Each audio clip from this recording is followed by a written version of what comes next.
Everyone pray for me. This is it. It is time. Let's see what happens. I'm nervous.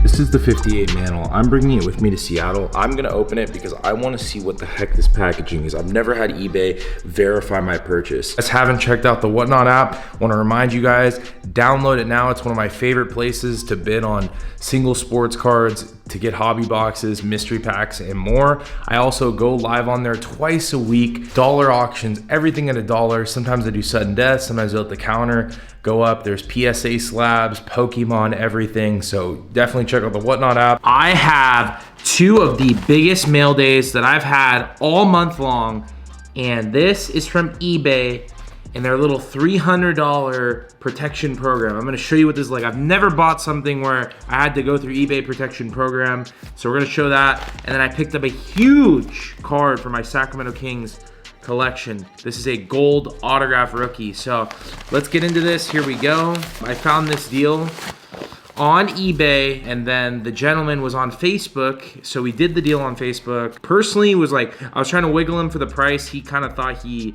had the price a little too high, or no, too low to what he thought it would go for, and I was like, listen, this is what I'm willing to pay. Talked it out. He sent me a video of the card. From 2021, 2022, 2 of 10, Davion Mitchell, gold optic auto. Very interesting card for me to pick up. A modern day Sacramento Kings gold autograph, Davion Mitchell on-card autograph right here. And that is numbered 2 of 10. The card looks really clean. 2 of 10 right there, Davion Mitchell. So I picked this up. I love the gold optic autos. I think Prism obviously has a premium over optic, but you know, this card is just absolutely stunning. I'm still waiting for him to have that flair and, you know, hit some 3-pointers and get that game down. But you know, for right now, I love what I see from him driving to the basket. Really happy with this purchase. I picked this up about 2-3 weeks ago. Beautiful on-card autograph right there. He could have a little nicer autograph, but gets the job done. So pretty happy about that. This is where it's gonna get interesting.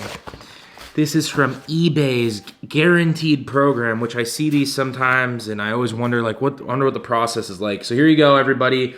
Everyone pray for me. This is it. It is time.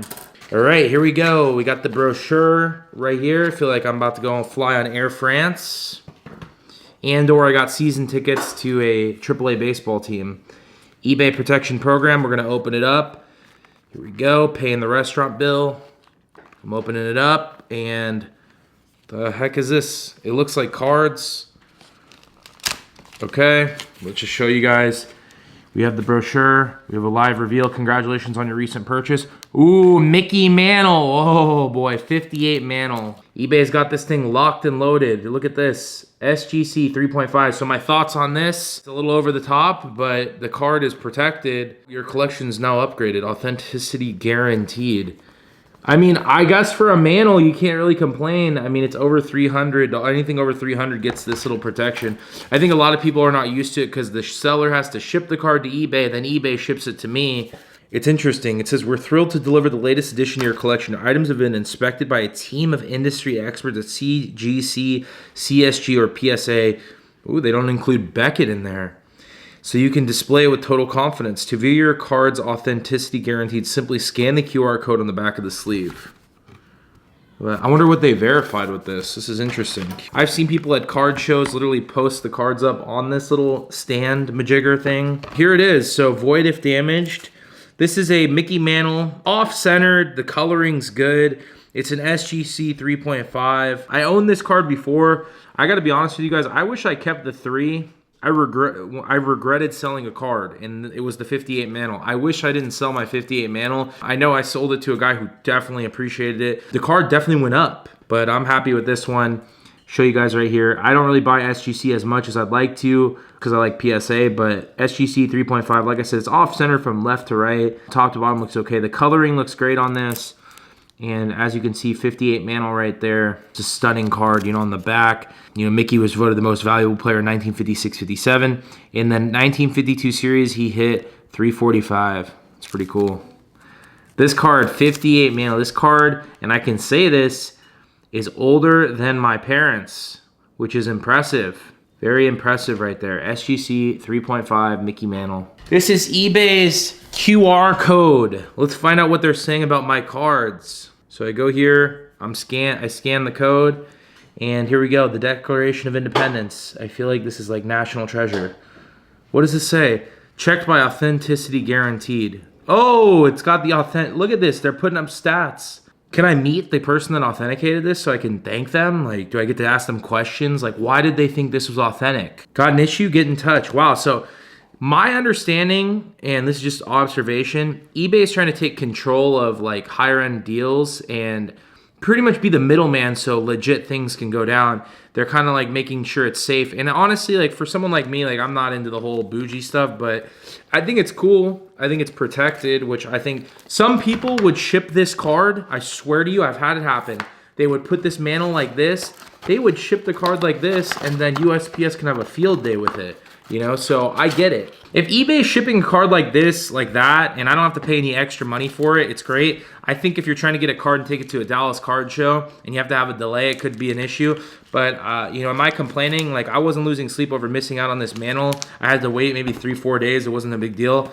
I wonder eBay's quality control. Like, I wonder how many people they have, like, working on this stuff. My experience, my grade on this, I will give this a B+. I know people complain about it in the past, and why do I give it a B+? Is just... sometimes I just want to get a card in, and it's gonna, if I have to go through the authentication process, or as a seller, what if the price goes down and someone just says, oh, the card didn't look good? Like if this was a Jalen Brunson, and Jalen Brunson unfortunately got hurt. I know he didn't, but like, would that person complain to eBay and then eBay sides with them? Like that was a big deal. Like during the first part of COVID collecting during 2020 was like, if someone got hurt or their prices went down, people were returning the cards. So I wonder if like this can hinder that. Let me know what you guys think. Like give me your honest opinions. Like I'm giving it a B+, and this is just like totally like random. This is not, I didn't get paid to do this. I just bought this card and I was just curious. Like it came like this and I was waiting a little bit longer than I thought. So this is what a post sale looks like. Disaster. Cat. We got a cat. Come here, kitty. Come here. Hi.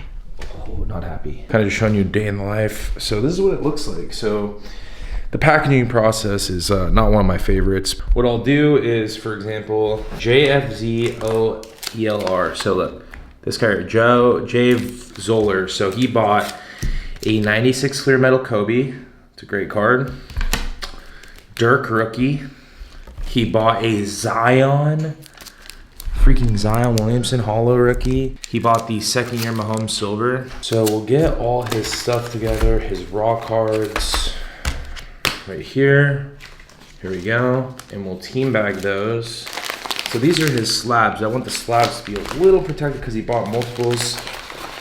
So I'll throw the extra bulb mailer, so it's an extra, 7 cents. By the way, bulb mailers, I just go on eBay, but there's probably a better place, but yenspackages.com, but I get them from eBay. These people they're based in California, so I can get my bulb mailers within a day. That's the only reason I've been using Yen's packages. Otherwise, I don't know, if you guys have recommendations for bulb mailers, I'd definitely take a listen on that. But yeah, the method to the madness. I mean, look, protected, he's ready to go. And then we just go over here like this. And then what I'll do is either I'll write his name, or since I have a lot of room to work with today, I want the A through H and J's right there. So that's the packaging process, and then just show you guys some of the stuff that sold last night. I go live on Whatnot every single week. It usually is Fridays or Sundays, depending on our schedule. Put a bunch of great stuff on there, and you can use my link. You'll get your discount code with the Whatnot, and I highly recommend you check that out. Sold a Michael Gallup RPA. That was a great card. Sold a Scalabrini autograph. That's cool. Serena Williams rookie. Pau Gasol game used. We sold a sick Clyde Drexler autograph from Opulence last night. Antoine Winfield auto. Also, look at the weather. I'm not used to this. Gloomy. Not my thing. It's different. But yeah, we did a lot of sales last night. So this is kind of just like the process, the method to the madness. If you ever want to join our Whatnots and never have to buy anything, just come hang out. Usually someone picks up on like a pink table, or they find out where I'm at and they'll tell me a restaurant to go to. So, we do these sales from anywhere. Last year I did the sales from Lake Tahoe, Oklahoma, my house, We did some in hotel rooms at card shows. So this year it's gonna be the same theme. Gonna be doing lives from everywhere. I'm gonna bring, great cards with me and sell as I pick up. A great experience on Whatnot. So yeah, hope you guys enjoy. I wanna ask you guys, who's the buy in the NFL? Who's the buy in the NBA? Some of you guys think. Something that's been brought up to me was, about the sports card market. And I was thinking about guys I bought in the past that were worth a ton. I remember buying Herbert. And it was like a sinking ship at one point, and then he ended up being good. I had Burrow cards, and he ended up being injured, ended up being good. I was thinking about card shows. People are asking me all the time, like, oh, are card shows really booming again and this and that? And my experience with the card show is just going from just an observation standpoint. Like, I've been noticing, obviously the obvious things are, the economy is down, blah, blah, blah, blah.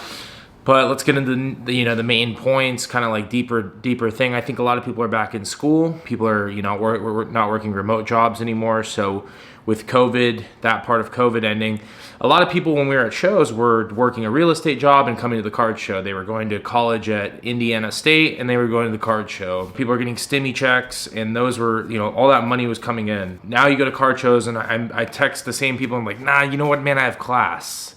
Or I have to go to the office. I got to work at wherever they're gonna work, Nike, Apple, whatever your job is. You can't do a remote job anymore. So a lot of that's kind of affecting dealer setup, people traveling. You could bank on a dime, and you could travel and do this at the same time. I've just noticed from a personal experience. I've noticed that. How does it affect me? Personally, I didn't go down the sports card investing route with the channel. I wasn't telling people how to buy things or banking on my own investments. I invest in sports cards, but you guys know from the majority of the content, I'll tell you when I lose money, and I will sometimes talk about when I make money. I think the reason I talk about my fails is because it's more relatable for you guys to learn about, what you could do and what you couldn't do. In terms of buying periods, I'm learning how to buy cards differently now. I'm not that expert, opinion in an economy like this. It's tough. I don't have people ask me, what should I buy? I'm like, I don't even have a definitive answer. I always say just buy the GOATs because even when you buy a Jordan or a Tiger, if it went down, how far down could it go? I'm not saying buy the 1986 Fleer Jordan. I'm saying just buy a Jordan autograph for a reasonable price. If you bought it for $2K and you found out, it really goes for $1,700. Is it that big of a deal? You have a Jordan on-card autograph. I don't know. I was just thinking about sports cards, the market. I had somebody comment on my Instagram saying, is the economy affecting your content? I think what affects my content, learning now is coming up with new ideas, trusting in, listening to other people's thoughts, diversifying my content, putting more consistent content out and diving into more interesting topics. Shout out to my boys in Del Mar. They got me this. Appreciate you, Bo and Carter. I'm trying to figure out why what is the strength to our content? And we've talked about what do you guys relate to? So I talked about my life, attitude, giving back to kids, and obviously hobby, having a PC. These are the things that I know that we can all touch on, us as a community, you guys and me. But I wonder, and this is the underlying question, we're trying to figure this out tonight. It's why don't I film more? I could put out reels. I could talk about some of my, the weirdest experiences and autograph experiences, card shows. I have all these brilliant ideas. For me, I've been struggling, and it's not a bad thing. I think it's just a part of the process. I've been struggling with how to move forward with my brand. I've had somebody that's really helped me along the way kind of explore this, and I'm trying to figure out how to connect the dots. I'm trying to figure out what works for Mojo Sports, and it sounds like this all works. Card shows, all this different stuff. And then why I don't film more, a part of me kind of tries to blame my laziness and my sloth, but I think it actually comes from fear. And the fear comes from, I feel like a teacher. I gotta try something new that's outside of my comfort zone, and that scares the crap out of me. But you know what? I think one of my goals before December is to make more content and to give you guys more insight on my life. I'm scared of it because I've done it before and I feel like I forced it, but I think this is just the goal. I want to put myself out there more. So these are late night thoughts. It's literally 12 o'clock at night in Portland, and I'm trying to learn here, and it's just it's a part of the process. And I remember I went through this in Kentucky. Shout out to Jim Bro Cards and MG Sports Cards. You guys will never believe this. I was scared to go live. Like I'm live all the time. I'm cool, like whatever. One of my biggest fears was to go live on Instagram. And I went live one night about 18 months ago and they challenged me to do that. And once I went live, I was like, I can't do this. And they're like, you gotta do it. You gotta go live. So I go in the hotel, I go live and I'm talking to guys on Instagram and I got out of my shell and I'm doing this right now. I need to get to the bottom of this. So when you guys wanna see more content, what I want from you guys is comment down below, like, what do you guys want to see? Do you guys want me to talk about autograph experiences? Do you guys want me to talk about some of my least favorite cards? What I want to see change in the hobby? Do you want to see more, you know, working out or like lifestyle stuff? Like, tell me what you want to see in the comments, and that's going to help me grow this brand and kind of give you guys more behind the scenes, because I think you guys want to see more and I just need to know what to give you guys. So I'd really appreciate that. Thank you guys. Drop a like, drop a comment. Don't forget to subscribe. It means a lot. It helps us out. We'll see you guys later.